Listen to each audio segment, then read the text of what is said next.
7 episode की शुरुआत में हम देखते हैं कि एक आदमी घबराते हुए आती है और एक चेयर के ऊपर खड़ा होती है और किसी को कॉल करती है और उसे बोलती है कि तुम जो वादा किए हो उसे निभाना। और यहाँ पर वो फांसी ले लेती है। असल में वो जिंदा रहता है या मर जाता है ये दिखाया नहीं जाती है। और यहाँ पर लॉ फर्म एक में मीटिंग चल रही होती है तो यहाँ पर जियोंग सबको बताती है कि जो प्रोसिक्यूटर जीहुन होती है वो किसी की बात नहीं सुनता, वो अपने मन की बात करता है। उनका सीनियर भी उससे बहुत ज्यादा तंग हुए है। वो पहले अपने मॉम के साथ 10 साल तक अब्रॉड में रहा और जैसे उसकी मॉम की डेथ हो गई वो कोरिया वापस आ गया और यहाँ पर उसका कोई भी नहीं है और स्कूल में भी उसका कोई अच्छा दोस्त भी नहीं है। और यहाँ पर मिस्टर शाह बोलती है कल मैं 2-4 कॉल कर दूंगा तो वो रिटर्न एग्जामिनेशन को कैंसिल कर देंगे। और यहीं पर मीटिंग खत्म हो जाती है और जुयोन अपने कैबिन में चल रहा जाता है और जीहुन का एक इंटरव्यू देख रही होती है कि जहाँ पर वो कह रही होती है कि गुनाह शायद किसी ने ही किया ना हो, उसे सजा जरूर मिलनी चाहिए। और अगले दिन मिस्टर शाह उनकी डेप्यूटी चीफ को कॉल करती है और बोलती है कि रिटर्न एग्जामिनेशन कैंसिल करने के लिए। तो यहाँ पर जैसे ही उनका डेप्यूटी चीफ जाकर जीहुन को बताती है तो जीहुन डायरेक्टली यहाँ पर ना बोल देती है और बोलती है कि ऐसा कभी भी नहीं होगा। और ये बात को लेकर उनके डिटेक्टिव चीफ और यहाँ पर जीहुन के बीच में थोड़ा सा बहस हो जाती है। तो यहाँ पर जो निक होती है वो जीहुन को लेकर यहाँ से चला जाती है और राजिन जो होती है वो उनकी डिप्टी चीफ मनाने लगती है। और बाहर जाकर राजिन जो होती है वो जीहुन को बताती है कि सिर्फ एक ही बार चोई कीटे यहाँ पर पूछताछ करने के लिए आएगा। तो यहाँ पर जीहुन बोलती है कि एक बार ही काफी है उसे फंसाने के लिए। और यहाँ पर जीहुन बैठकर एक पेन को देख रही होती है जो कि उसको यांगसांग की वाइफ दे रही होती है। और जैसे ही उसे मिलने के लिए गया होती है उसे देखकर वो बोलती है कि मेरी हस्बैंड ठीक तो है ना, वो मेरी कॉल भी नहीं उठा रहे हैं और मैं बच्चों को ये बोल रही हूँ कि वो ट्रिप पर गए हैं। तो यहाँ पर जो जीहुन होती है वो बोलती है कि आप चिंता मत कीजिए, वो आपके पास सही सलामत आ जाएंगे बोलती है। और वो रिकॉर्डिंग लेकर आ गया होती है। और अगले दिन पूछताछ के लिए चोई कीटे आ रही होती है तो वो यूजिन को बोलती है कि मैं इतना पैसा खर्च कर दिया मगर तुम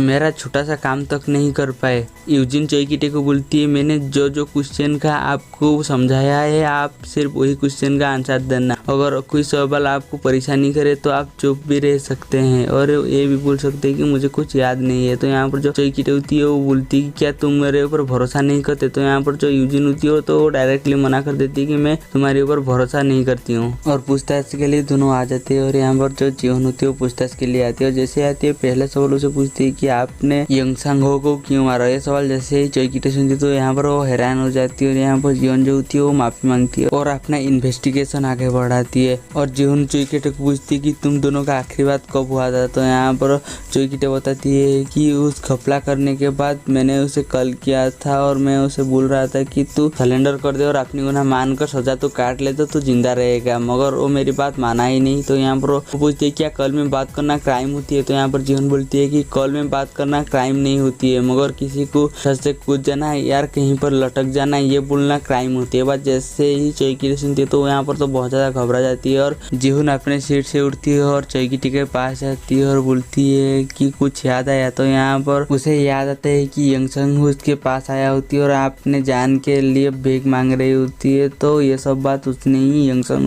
को बुला होती है। जीहुन को तो समझ में आ गया होती है तो कुछ ना कुछ गड़बड़ है। तो यहाँ पर जीहुन जो होती है जीहुन को बोलती है एक ब्रेक लेने के लिए। तो यहाँ पर जीहुन जो होती है यहाँ से चला जाती है। तो यहाँ पर जो जीहुन होती है चोई कीटे को बोलती है कि मुझे जिस बारे में पता होती है मैं उसी के बारे में ही तैयारी करवा सकती हूँ। तो यहाँ पर जो चोई कीटे भूल देती है कि मैंने ही ये सब योसंगो को बोला था मगर इसके पास सबूत नहीं है, पता नहीं इसको कैसे इस बारे में पता चल गया। तो यहाँ पर जो जीहुन होती है वही रिकॉर्डिंग सुना देती है। तो ये सुनकर जो होती है चोई कीटे जो होती है बहुत ज्यादा परेशान हो जाती है। और यहाँ पर जो जीहुन होती है वो अंदर आती है और यहाँ पर चोई कीटे से पूछती है कि तुझे इस रिकॉर्डिंग कैसे मिल गया, अगर तू उससे मिला हुआ तो तू उससे सुसाइड करने से तू उसे रोक भी सकता था, तूने वो रुका क्यों नहीं बोलती है और उसके साथ लड़ने लगती है। तो यहाँ पर पुलिस आ जाती है और चोई कीटे को अरेस्ट कर ले जाती है। जैसे नीचे जाती है वो यांगसांग को देखती है तो यहाँ पर बहुत ज्यादा खुश रहती है और उसके पास जाती है और पूछती क्या तुम ठीक हो यार। और यहाँ पर उसे यहाँ पर ज्यादा बात नहीं कराते और यहाँ पर चोई कीटे को ले जाते हैं। और हमें यहाँ पर फ्लैशबैक में एक सीन दिखाई देता है जहाँ पर कि जीहुन जो होती है जब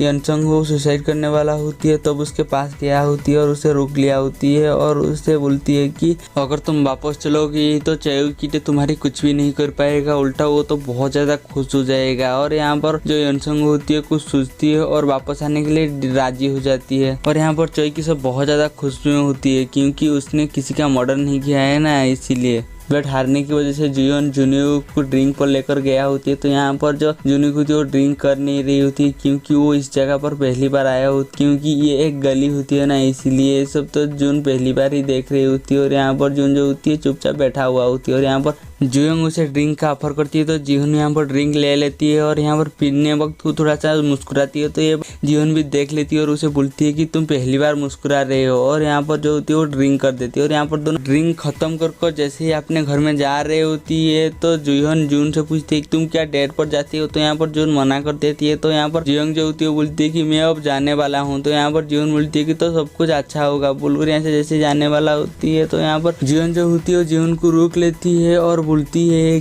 कि चोईकिटे जो है तो वो कुछ भी नहीं बोलेगा और तुम उस प्लस फंड को करोगी क्या। तो यहाँ पर जो जीवन होती है वो बताती है कि मैं पहले चेक करूंगा कि वो प्लस फंड आया कहाँ है और गया कहाँ है। तो हमें यहाँ पर दिखाई देता है जीवन जो होती है वो चारों तरह से छानबीन कर रही होती है और जितने भी खबर उसे मिल रही होती है वो सारी खबर यहाँ पर स्टोर कर रख रही होती है। और जीहुन यहाँ पर काम करते करते वही कॉफी भी पी रही होती है और अगले दिन जीहुन वही कॉफी लेने के लिए गया होती है तो इस टाइम पर उसके पास कॉइन नहीं होती है। इस वजह से जुयोंग आ जाती है उसके पास और उसके लिए कॉफी खरीदती है और उसे देती है। और यहाँ पर जीवन पूछती है तुम ये क्या कर रहे हो। तो यहाँ पर जुयोंग उसे बताती है कि इस केस की वजह से हम थोड़ा सा करीब नहीं आ गए। तो यहाँ पर ये बात सुनकर जीवन जो होती है थोड़ा सा मुस्कुराती है। तो यहाँ पर जुयोंग से बोलती है कि अगर मैं तुम्हें तीसरी बार मुस्कुरा दूंगा तो क्या तुम मेरे साथ डेट पर चलोगे। और अगले दिन पूछताछ करने के लिए जीवन योनसांगो के पास आती है तो योनसांगो उसे बोलती है कि मैं किसी को भी आज तक नहीं देखा हूँ, मैं सिर्फ पैसा लेकर उसकी गाड़ी की डिक्की में रख देती हूँ और चला आती हूँ। और यहाँ पर जो जीवन होती है वो पूछती है कि तुमने कभी भी उसको नहीं देखा। तो यहाँ पर योनसांगो उससे माफी मांगती है, बोलती है कि मैंने आपका कोई भी मदद नहीं कर पाऊंगा। तो यहाँ पर जीवन पूछती है तो जिसने तो पैसा लिया होगा तो उसने तो आपको देखा होगा। तो यहाँ पर योनसांगो हाँ बोल देती है। तो वहाँ पर जीहुन जाती है, जितने भी आसपास की टपोरी और गुंडे वाला होती है सबको बुलाती है और यहाँ पर योनसांगो का फोटो देती है। तो वो योनसांगो का फोटो देखकर थोड़ा सा घबरा जाती है। तो यहाँ पर जीहुन को ही पता चल गया होती है कि इसने योनसांगो को देखा होती है। तो यहाँ पर सारे आदमी को भेज देती है और उसे पूछताछ करने लगती है। तो पहले कुछ भी नहीं बताता और वो जैसे ही बोलती है कि मैं तुम्हारी सारी गलती माफ करवा सकती हूँ। तो यहाँ पर वो आदमी बता देती है कि मैं इसको 2-3 बार देख चुका हूँ और उसने हमेशा मुझे सिटी के बाहर मिलने के लिए बुलाता था, मगर एक दिन अचानक वो सिटी में ही मिलने के लिए बुलाया होती है और उसका बिहेवियर उस दिन कुछ डरा हुआ सा लग रहा था, इसलिए मैं वहाँ पर वेट करता रहा। और उस दिन जो गाड़ी में आया था उस गाड़ी का नंबर है N3866। ये बात जैसे ही उनको पता चलती है तो वो यहाँ पर ब्राउन बेयर को छोड़ देते हैं और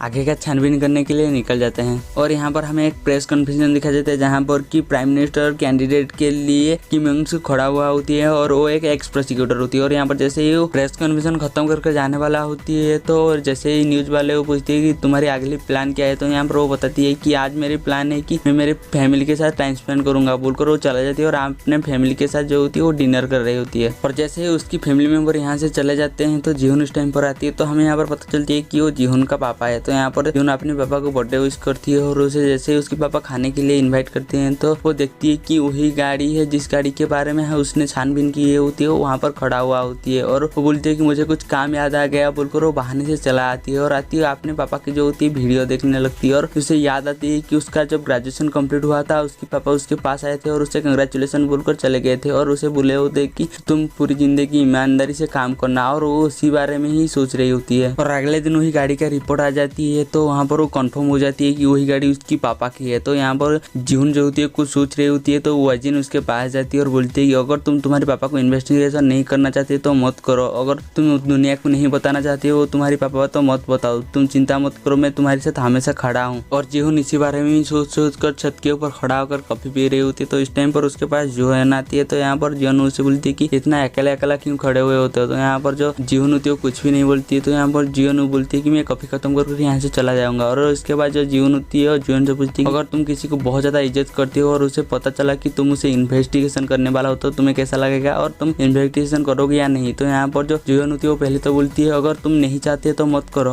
और यहाँ पर वो बोलती है कि मैं उसे जरूर इन्वेस्टिगेशन करूंगा क्योंकि मैं जिसकी इज्जत करती हूँ मैं नहीं चाहती हूँ किसी वजह से गलत काम में फंसे। और ये बात जीवन को जो होती है कुछ हद तक सही लगती है। और यहाँ पर वो कार में बैठा हुआ होती है और अपने पापा के बारे में सोच रही होती है और उन्हें कॉल करती है और वो मिलने के लिए जाती है। और यहाँ पर दोनों बैठकर खाना खा रही होती है तो उसकी पापा उसे पूछती है कि तुम अब किस केस पर काम कर रहे हो। तो यहाँ पर जीवन बता देती कि मैं जेक कंपनी का वही प्लस फंड के बारे में काम कर रही हूँ। तो उसके पापा बोलती है कि तो कब से बंद हो चुका है। तो यहाँ पर जो जीवन होती है वो उसके पापा को बोल देती है कि हम भी आपको जल्दी ही इन्वेस्टिगेशन के लिए बुलाने वाले हैं। और यहाँ पर जैसे ही वो खाना खत्म करके जाने वाला होती है तो उसके पापा पीछे से जाते हैं और बोलती है कि मैं आखिरी स्टेज पर हूँ, मुझे तुम्हारी मदद चाहिए। तो यहाँ पर जीवन जो होती है उनकी बात उन्हें बोल देती है कि हमेशा ईमानदारी से काम करना चाहिए और कभी भी गलत का साथ नहीं देना चाहिए बोलकर वो चला जाता है। और अगले दिन जीवन अपने ऑफिस में खड़ा हुआ होती है तो उससे अपने डिस्ट्रिक्ट अटॉर्नी बुलाती है और यहाँ पर जीवन जैसे ही मिलने के लिए जाती है देखती है कि उसके पापा भी वहीं पर बैठे हुए होते हैं और यहाँ पर सबको पता चल गया होती है कि जीहुन जो होती है यूनसांग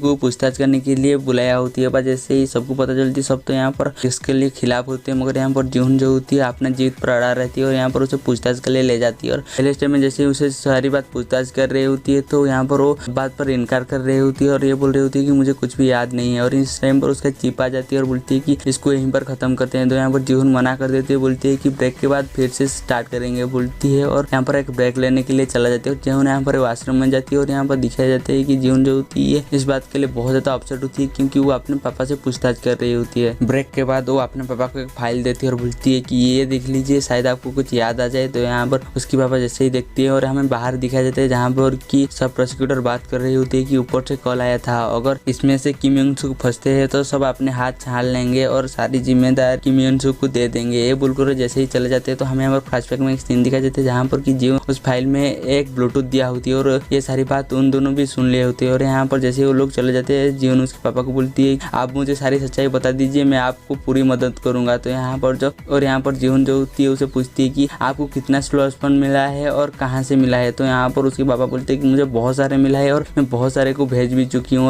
और मेरे पास जितने भी लिस्ट है मैं तुम्हें दे दूंगी। और यहाँ पर जीवन देखती है कि उसके पापा की हालत धीरे धीरे खराब होने लगती है तो बोलती है कि हम कल पूछताछ करेंगे बोलकर उन्हें घर भेज देती है और बोलती है कि चलो मैं आपको नीचे छुट कराती हूँ। और यहाँ पर उसके पापा जो होती है वो मना कर देते हैं और बोलते हैं कि तुम जाओ, मैं चले ही जाऊंगी बोलती है और चले जाते हैं। और जीवन आकर अपने काम फिर से स्टार्ट कर देती है तो उनकी ड्राइवर उन्हें कॉल करती है और बोलती है कि अब तक तुम्हारे पापा आए नहीं है। और यहाँ पर जीवन टाइम देखती है और बोलती है कि 10 मिनट हो गए अब तक पहुंचे नहीं है। और यहाँ पर दोनों जो होती है उसके पापा को ढूंढने लगते हैं और जीवन उसके पापा को ढूंढते ढूंढते जैसे आगे जा रही होती है तो पीछे से गाड़ी के ऊपर कोई चीज पड़ती है और यहाँ पर जीवन जैसे ही घूमकर देखती है तो और कोई नहीं उसकी पापा है और उसके पास जाती है और यहाँ पर बहुत ज्यादा रोने लगती है और वो देखती है कि उसकी पापा के फोन पर एक कॉल आ रही होती है। और जैसे वो कॉल उठाती है दूसरी तरफ एक आदमी बोलती है कि तुमने कुछ सोचा है कैंडिडेट किम योंग सुक। तो यहाँ पर जैसे जीवन उसको पूछती है कि तुम कौन हो और उसके बारे में जैसे वो और भी ज्यादा पूछने लगती है तो यहीं पर हमारी एपिसोड खत्म हो जाती है। हम मिलेंगे जल्दी ही नेक्स्ट एपिसोड में।